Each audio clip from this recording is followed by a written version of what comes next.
mais ci xulil ci li ñoo renvoyé ils font un bloc te loolu dafa compter Yewwi Askan Wi ils ont eu des soucis ci seen bi ñoo defar seen liste yi. Mansour Sy Djamil sunu baay ba Moustapha Sy Guirassy Cheikh Bamba Dièye ak ñeneen frustrés déjà il faut pour man. Cette opposition là doit s'arranger pour récupérer ñooñu c'est hyper important. quand bien même que ñoo bokk principe. wala ñu ñàkk d'accord ci lenn li mais la sa des ci contexte bi si l'opposition du Sénégal dafa bëgg a dimbali Sénégal ak Sénégalais man jàpp naa sax ni Yewwi Askan Wi xulil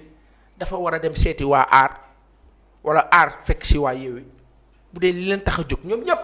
moo di xeex li neexul wala li jaarul yoon ci Sénégal jamono bi bref c'est en passant man sama yoon newul sax ci lii ci yooyu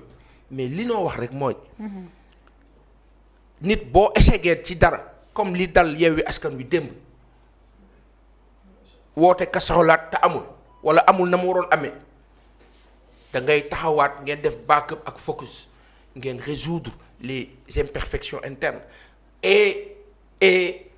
ñi nga xam ni dañoo bokk Pastef nu wax ko fii di ay kilifa yu baax ak tous les adhérents ou sympathisants dans vos discours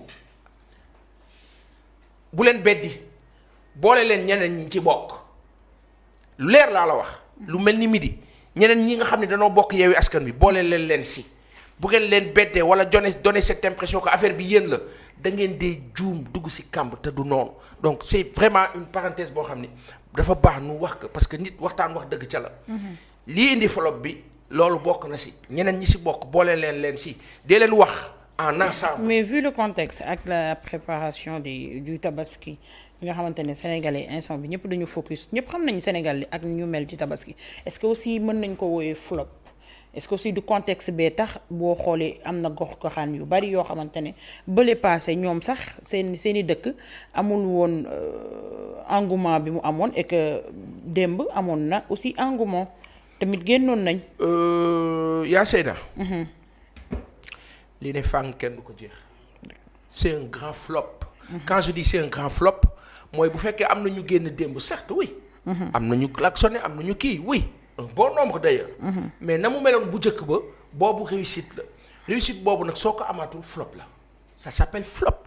et ce flop là a une cause benn déficit de communication ci loolu parce que ba nga wootee conférence de presse waxoo leen damay woote conférence de presse pour wax leen ni dañuy def casserolade. damay woote conférence de presse pour dézinguer pour wax ne lii fi nekk tegul si yoon. et le trop de conférence de presse baaxul jamono bi comme nit ñi ñu ngi ci tabaski bi ma xalaata bopp. Yewwi Askan Wi you have to be down ngeen toog ba tabaski bi jàll. looloo la dëgg de leneen lanu fi def du safe parce que les gens sont occupés bu ngeen ko teglee dafa bëri environnement ba ngeen koy defee danoo fatt journalistes yi dañu fay nekk te duñu sax suivre les directs soit xawma zone ba dañ koy brouiller wala on ne sait pas ce qui se passe son yi du leer. Il y a tellement de tralala qui font que affaire bi voilà et le pouvoir du leen may dara day poser toutes les conditions pour yàq dinañ infiltrer les rencontres renseignements généraux yi ña nga fa il y a tellement d'influence moo tax ma ne la nguur bi su xarañoon ci liggéey pour réew mi sincèrement duñu fi taxaw mais dañoo xarañ ci liy yàq te xarañ ci liy yàq dañ ci am possibilité am ci ay moyens dañ leen dee jaxase ci seen biir sax ci seen biir coalition